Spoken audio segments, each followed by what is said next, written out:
Good morning. આજે આપણે ધોરણ 12 આંકડાશાસ્ત્રની અંદર એક એક્ઝામ્પલ અગાઉ સમજો તો અગાઉના લેક્ચરમાં સ્વાધ્યાય 3નું આજે એક્ઝામ્પલ પહેલું સમજશું. જે અગાઉ એક્ઝામ્પલ સમજો તેની અંદર આપણે બી મેળવવાનું સૂત્ર હતું sigma x minus x bar Y minus Y બાર ના છેદમાં સિગ્મા એક્સ માઇનસ એક્સ બારનો વર્ગ અંડરરૂટ દૂર કરવાનો.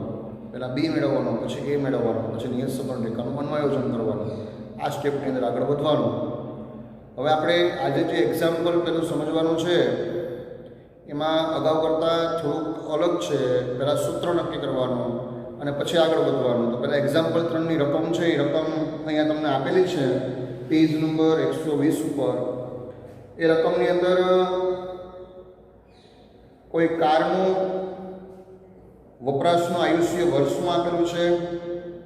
2 વર્ષ, 4 વર્ષ, 6 વર્ષ અને 8 વર્ષ.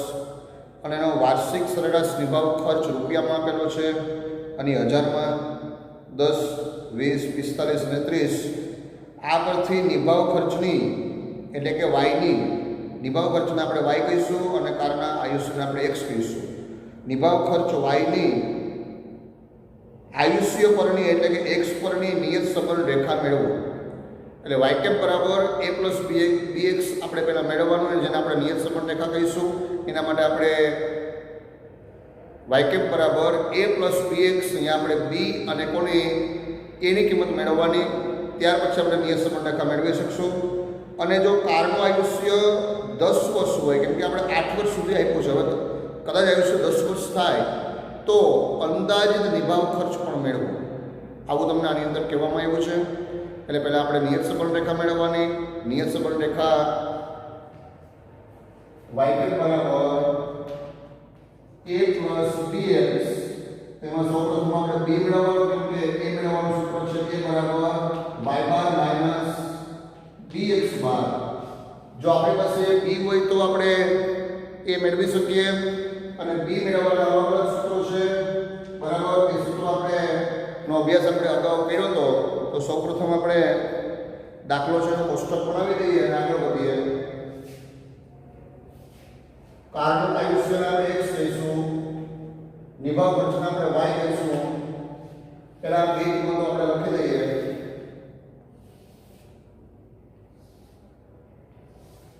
અને ત્યાર પછી જે વિગતો મેળવવાની છે એના આપણે કોષ્ટક બનાવશું. જ્યારે આયુષ્ય 2 વર્ષ હોય ત્યારે નિભાવ ખર્ચ 10, આયુષ્ય 4 વર્ષ હોય નિભાવ ખર્ચ 20,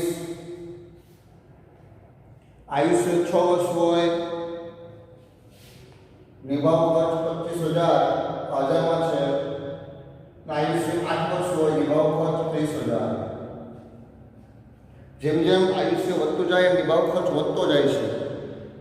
તો સૌપ્રથમ આપણે આ નિયત સંબંધ રેખાનું અન્વયોજન કરવાનું છે. એક આપણે આ મેળવવાનું છે. બીજું x બરાબર 10 હોય તો અંદાજિત y ની કિંમત અને નિભાવ ખર્ચ કેટલો થાય એ મેળવવાનું છે. પણ સૌપ્રથમ y કેપ બરાબર a પ્લસ bx માં a ની કિંમત મેળવવી પડે અને b ની કિંમત મેળવવી પડે. તો a ની કિંમત મેળવવાનું સૂત્ર છે a બરાબર y બાર માઇનસ bx બાર. એટલે સૌપ્રથમ આપણે a ની મેળવી શકીએ, એના માટે આપણે b મેળવવો પડે. અને b મેળવવા માટેના 3 સૂત્રો આપણે સમજાતા. એક x બાર ને y બાર પૂર્ણાંક હોય ત્યારે સૂત્ર કયું લેવાનું?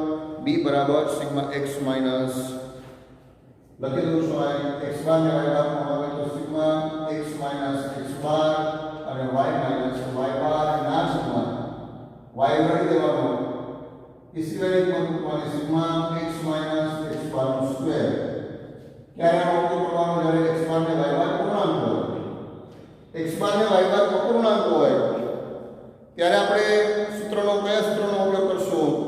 તો x બાર ને y બાર અપૂર્ણાંક હોય અને x અને y ની કિંમત નાની હોય તો n sigma xy minus sigma x sigma y ના છેદમાં n sigma x square minus sigma x આખા કૌંસનો વર્ગ. આનો ઉપયોગ ક્યારે કરવાનો? તો કે x અને y ની કિંમત કેવી હોય? નાની હોય. હવે x અને y ની કિંમત મોટી હોય ત્યારે આપણે કોની રીતનો ઉપયોગ કરવાનો? n sigma u minus sigma u sigma v ના છેદમાં n sigma u square minus sigma u whole square આખા કૌંસનો વર્ગ.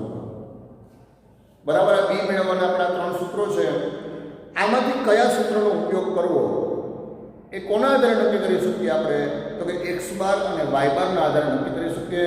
x બાર અને y બાર બંને પૂર્ણાંક હોય ત્યારે જ આપણે આ સૂત્રનો ઉપયોગ કરવાનો. જો બંનેમાંથી કાં તો અપૂર્ણાંક હોય તો આપણે નીચેનામાંથી કોઈ પણ બેમાંથી એક સૂત્રનો ઉપયોગ કરવાનો. તો સૌપ્રથમ આપણે x બાર અને y બાર મેળવવો પડે. તો x બાર અને y બાર મેળવવા માટેનું સૂત્ર કેવું છે? તો x બાર બરાબર સિગ્મા x ના છેદમાં n અને y બાર બરાબર સિગ્મા y ના છેદમાં n. મતલબ એવો થાય કે x બાર મેળવવા માટે સિગ્મા x મેળવવા માટે સિગ્મા x એટલે x નો ટોટલ 6 6 8 20 n બરાબર 10 n બરાબર કેટલા છે 4 તો 20 ના છેદમાં 4 4 × 20 તો x બાર કેટલા આવ્યા 5 આવ્યા. અને x બાર ની આગળ પણ આપણે જરૂર પડશે એ મેળવવા માટે થઈને. હવે y બાર મેળવવા માટે સિગ્મા y કરીએ 30 55 55 અને 85 સિગ્મા y ના છેદમાં n 85 ભાગ્યા 4 કરો તો આપણે 21.25 જેવો આવશે. 21.25 ટ્રાય કરીએ આપણે 85 ભાગ્યા 4 કરો 4 × 8 0 5 4 × 4 1.0 4 × 8 2 0 4 × 20 એટલે કે y બરાબર કેટલા આવશે 21.25 આવશે. મતલબ એવો થયો કે અહીંયા x બાર અને y બાર બંને પૂર્ણાંક નથી. બરાબર, અહીંયા x બાર પૂર્ણાંક છે પરંતુ y બાર અપૂર્ણાંક છે. તો આમાંથી આપણે કોઈ પણ સૂત્રનો ઉપયોગ કરવાનો. તો અહીંયા જુઓ x ની કિંમત ખૂબ નાની છે જ્યારે y ની કિંમત થોડી મોટી છે, ખૂબ મોટી નથી. તો બંનેનો ગુણાકાર છે, ગુણાકાર એટલો મોટો આવવાનો નથી. એટલા માટે અહીંયા આપણે ટૂંકી રીતનો ઉપયોગ નહીં કરીએ પરંતુ આપણે સૂત્ર કેવો ઉપયોગ કરશું? b બરાબર સિગ્મા x માઈનસ x બાર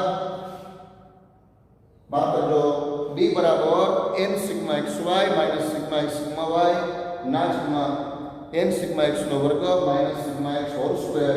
આનો ઉપયોગ કરી અને આપણે b મેળવવાનું છે. તો સૌપ્રથમ આપણે સૂત્ર નક્કી કરવાનું. સૂત્ર નક્કી કરવા માટે આપણે x બાર અને y બાર ની ગણતરી કરવાની અને સૂત્ર નક્કી થઈ ગયા પછી સૂત્રમાં જે કિંમતો છે એ કિંમતો મેળવવાની.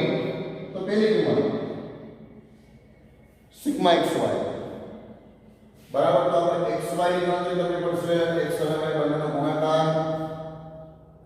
અને બીજી કિંમત sigma x sigma y already છે. આપણે સિગ્મા x કેટલા છે 20 સિગ્મા y 85. હવે સિગ્મા x નો વર્ગ એટલે કે x નો વર્ગ આપણે મેળવવો પડશે અને પછીનો સરવાળો કરો સિગ્મા થઈ જશે. આ સિવાયની કોઈ કિંમતો આપણે મેળવવાની નથી. એટલે અહીંયા આપણે આ બે કોલમ બનશે. કોલમ આપણે કોના આધારે બનાવીએ? સૂત્રના આધારે. બરાબર, સૂત્ર નક્કી કરવાનું પછી આપણે એની કોલમ બનાવવાની. આ તમારી પાસે કેલ્શિયમ ઓલરેડી ઉપલબ્ધ જ હોય તો ડાયરેક્ટ કેલ્શિયમમાં ગણી નાખવાનું અને પછી આપણે કોલમ બનાવવાની.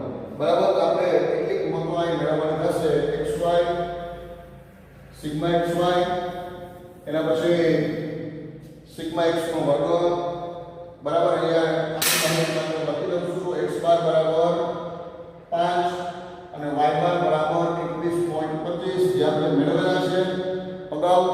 બરાબર, હું લખી દઉં છું. હવે આપણે xy એટલે x અને y બંનેનો ગુણાકાર.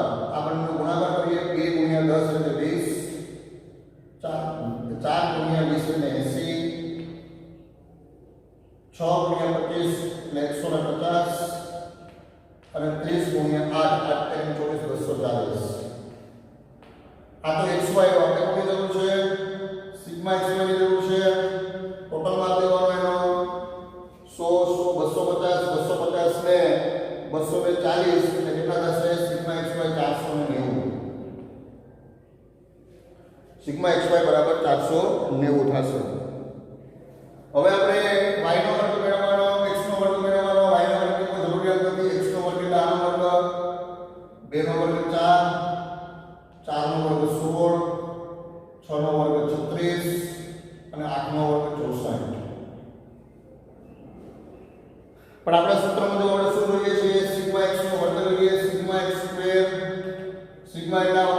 કરવાનો અને ગુજરાતીમાં શું કહેવાય સિગ્મા x નો વર્ગ ગુજરાતીમાં શું કહીશું x ના વર્ગનો સરવાળો એટલે શું થાય સિગ્મા x નો વર્ગ અને ગુજરાતીમાં શું કહીશું x અને y ના ગુણાકારનો સરવાળો એટલે સિગ્મા x y ટોટલમાં થઈ આનો 20 20 ને 56 56 ને 64 એટલે 120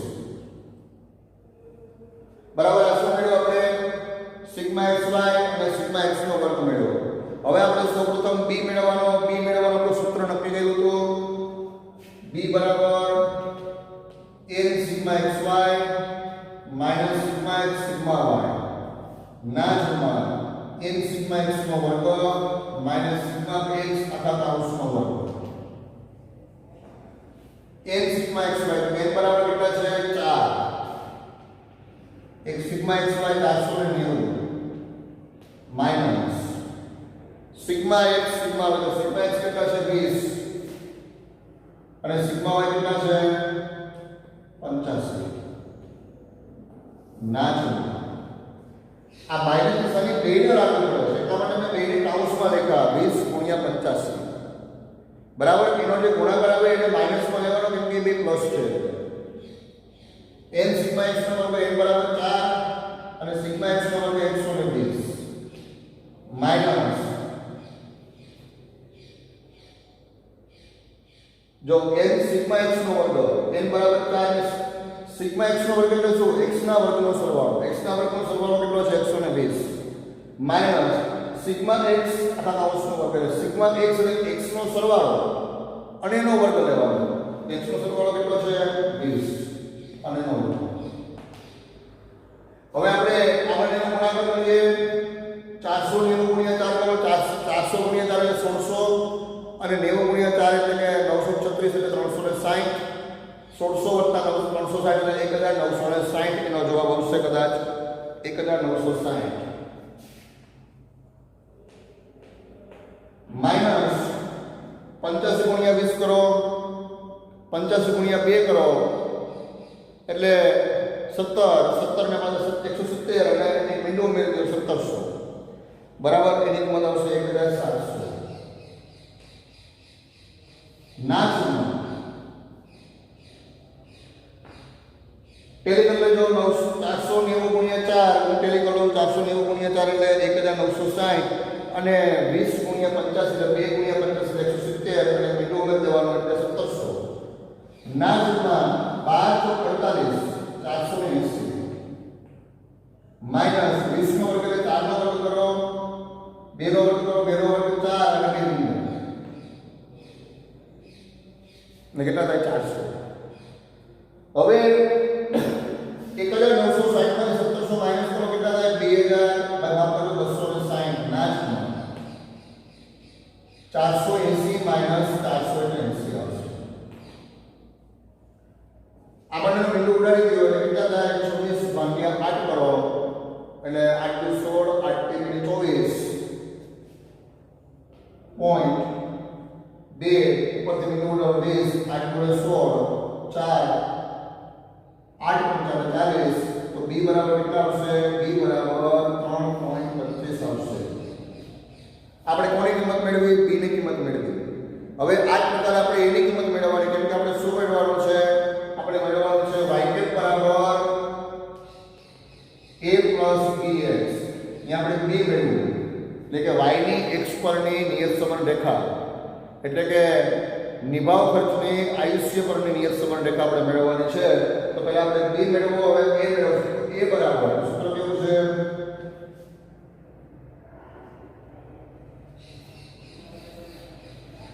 a બરાબર y bar minus bx bar a બરાબર y બાર માઈનસ bx બાર તો y બાર કેટલા હતા 21.25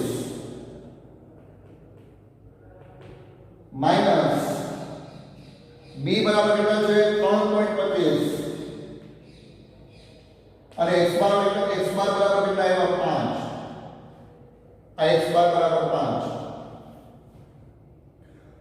a બરાબર y બાર માઈનસ bx બાર બરાબર તો y બાર 21.25 b બરાબર 3.25 અને x બાર ની કિંમત કેટલી હતી 5 સાદુરૂપ આપી આપણે 21.25 માઈનસ 3.25 3 પંચાને 15 એટલે 15 આવશે ઉપરાંત 25 પંચાને 125 એટલે 1.25 એ આવશે એટલે 15 વત્તા 1.25 એટલે 16.25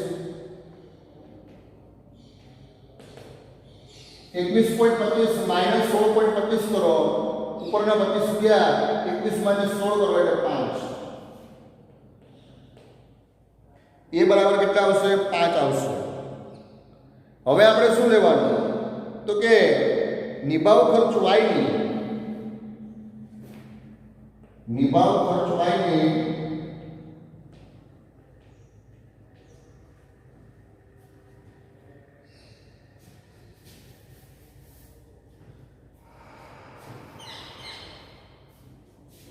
અંદાજિત આયુષ્ય અથવા તો આયુષ્ય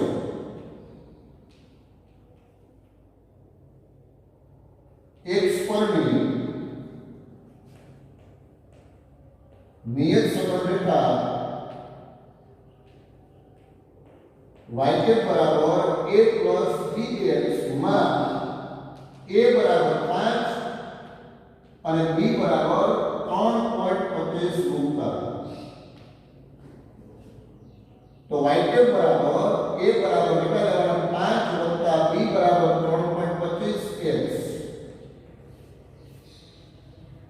आ થશે નિભાવ ખર્ચ x ની નિભાવ ખર્ચ y ની આયુષ્ય x પરની નિયત સમરેખા પરંતુ અહીંયા આપણો પહેલો પ્રશ્ન પૂરો થયો પછી આગળ તમને શું કીધું છે જો અંદાજિત આયુષ્ય 10 હોય તો નિભાવ ખર્ચ કેટલો હશે आयुष्य એટલે કે x જો x બરાબર 10 હોય જો x બરાબર 10 હોય તો y બરાબર y એટલે કે નિભાવ ખર્ચ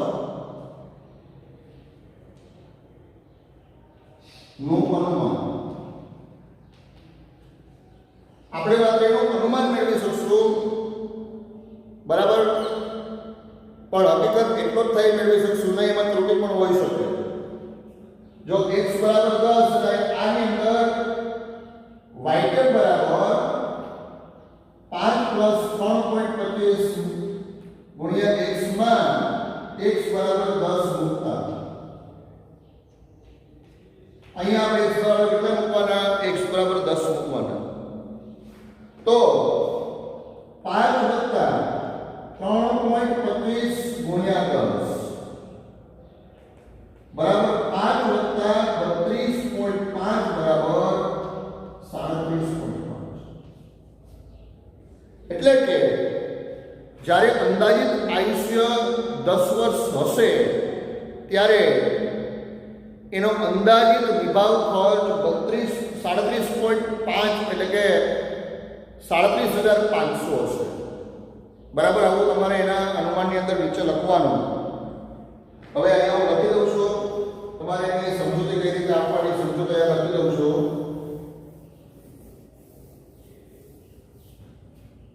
આમ